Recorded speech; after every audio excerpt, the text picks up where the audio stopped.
salah satu kejadian yang menimpa driver kita namanya Ilham Maulana. Mungkin bapak-bapak belum kenal ya. Jadi ada driver kita namanya Ilham Maulana.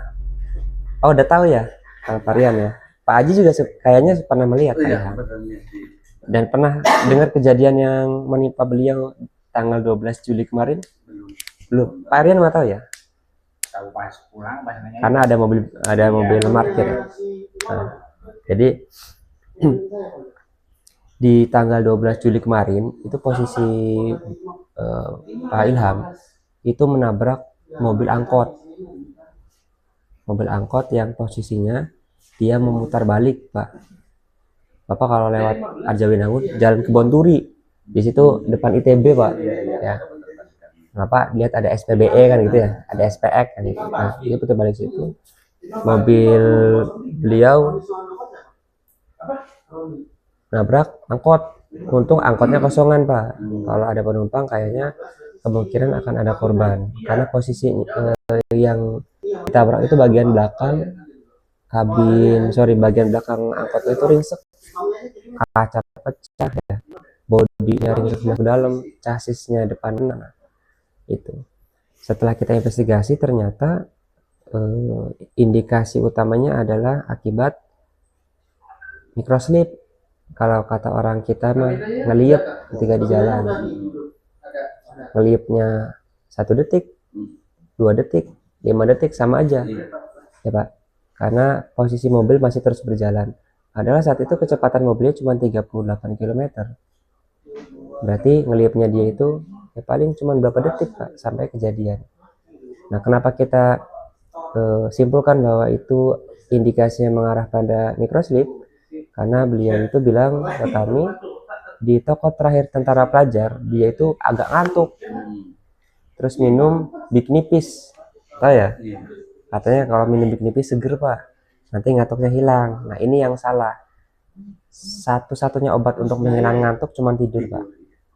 Minum kopi, merokok, kerating deng itu hanya menunda ngantuk.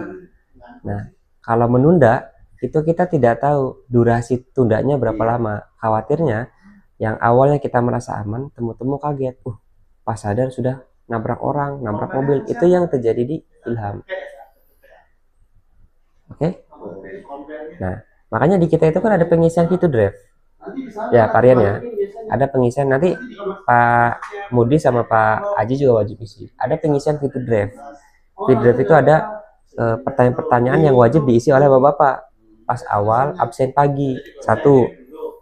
Bapak tidur jam berapa? Semalam Bapak ada bangun atau tidak? Kalau bangun berapa kali? Terus bangun jam berapa? Yang keempat, durasi tidurnya berapa lama? Yang kelima, dalam kondisi sehat atau tidak? Yang kelima, yang keenam, yang ketujuh, kalau lagi sakit sedang minum obat apa? Karena ada sebagian obat-obatan yang bikin kita ngantuk. Antibiotik sebagian besar bikin ngantuk. Obat-obatan yang meredakan flu, ultraflu, neosep bikin ngantuk. Karena yang nyembuhin flu itu adalah tidur, ya, dengan asupan yang baik seperti itu. Kalau minum paracetamol, Sanmol, atau apapun itu yang kelasnya sama, dia hanya meredakan sakitnya aja, Pak. Oke ya, Pak. Jadi kalau bapak badannya sakit nih, lagi flu, saran kami minumnya paracetamol. Sudah, karena paracetamol tidak bikin ngantuk. Paracetamol itu untuk mendoping badan bapak agar bisa tahan dulu sampai nyampe ke DC untuk closing, baru bapak pulang. Tapi kalau bapak udah greges di jalan, minumnya ultraflu. Waduh. Ya, Pak istirahat dulu ya. Ya istirahat benar. Tapi setelah dia istirahat minum, setelah itu dia ngantuk lagi di jalan, Pak. Ya kan? Oke. Ditambah Pak Ilham baru punya anak. Usianya baru 2 bulan. Jadi pastikan kita sebagai bapak merasakan di jam-jam malam itu jam krusial untuk bayi. Termasuk Pak Haji. Pak Haji sudah pulang ke Cirebon. Kalau kemarin di Rembang enak, Pak. Ngumpul sama teman-temannya dari berbagai kota ya. Ngudut ngopi. Berangkatnya sore. Pulang malam gitu terus. Tapi sekarang sudah pulang ke Cirebon, ya nggak bisa. Karena sudah ketemu istri sama anak. tinggal bertiga di Cirebon. Anak usia berapa sekarang? Sudah Udah 3 bulan. 3 bulan. Nah, Pak Aji sudah kehilangan 1 bulan masa bareng dengan anak. Tugas 3 bulan, Pak. 3 bulan itu juga sama. Anak pasti masih malam itu kadang bangun, kita bikin susu dan sebagainya. Bagi yang ada sembari dukungan selain ASI itu formula ya. Oke. Nah, inti yang mau kami sampaikan di sini adalah tentang manajemen fatigue ya. Bagaimana cara kita mengatur kelelahan yang pasti Bapak hadapi. Tidak mungkin Bapak tidak lelah. Satu, Bapak driver, bawa unit, fokusnya terus berjalan ya, terus terjaga mata, panas-panasan, emosi terkuras. Yang kedua, ketika sampai titik lokasi serah terima, toko, gudang atau apapun, Bapak itu juga kan tidak hanya diam, tapi juga tenaga diporsir. Apalagi yang kirimannya bulky ya, kiriman bulky full karton, 450 karton, 500, 600, satu toko turun 40 karton. Naik ke atas nggak? Naik ke atas. Naik, Ya. Lihat dulu satu-satu per item. Nah, itu juga bikin lelah, Pak. Ya, orang lelah itu pasti nanti akan menyebabkan kantuk, bahaya. Oke, makanya nih kita pahami dulu apa itu fatigue yang harus kita jaga, yang harus kita hindari.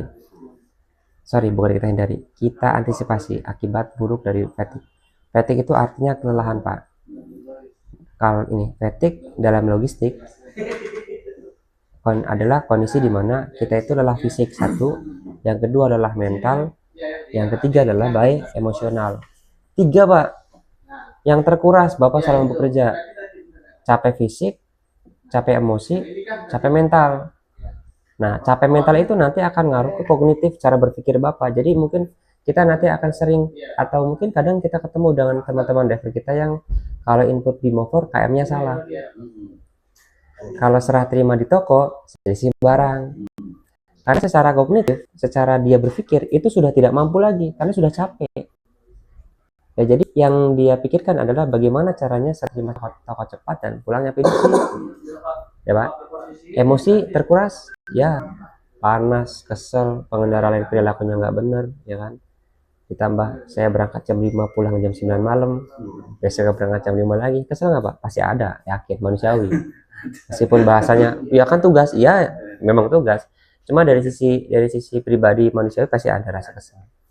Ya, fisik sudah jelas, Pak.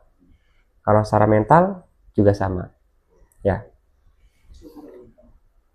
Hal ketiga yang tadi saya sampaikan itu bisa menurunkan kinerja dan juga meningkatkan resiko kecelakaan di tempat kerja Bapak, seperti di gudang, saat bawa mobil di jalan ya kan, atau saat proses distribusi di toko serah terima. Bisa nggak driver ketika naik turunnya kaki keseleo? Bisa. Tangan atau badan kejatuhan kontainer? Bisa. Dan semua itu pasti ya. Nah, kalau kita bicara fakta, kita itu, Pak, menempati urutan ketiga dalam kasus kecelakaan kerja. Bidang yang pertama itu paling besar ada di sektor ya, Pak, konstruksi ya, bangunan, Pak. Tingkatan yang kedua itu di bidang manufaktur itu pabrik press, pabrik ini enak itu kan. Dan yang ketiga itu urutannya ada di kita 18% ya, resiko kecelakaan kerjanya tinggi, Pak, dan itu merupakan resiko yang harus Bapak terima karena Bapak memilih menjadi seorang driver, bawa mobil dengan potensi-potensi kecelakaan yang ada. Nah, 30% kecelakaan kerja di bidang logistik itu terjadi akibat kelelahan, fatigue. Karena apa, Pak? Satu, shift panjang. Yang kedua, pekerjaan fisik itu berat. Jadi lelahnya itu lebih cepat dibandingkan orang-orang biasa. Kalau kita yang di office, capeknya bisa tahan lama, nanti capeknya pas menuju ke pulangan baru capek. Tapi kalau Bapak di waktu itu capek, jadi capeknya terakumulatif, Pak. Jadi capek kekumpul.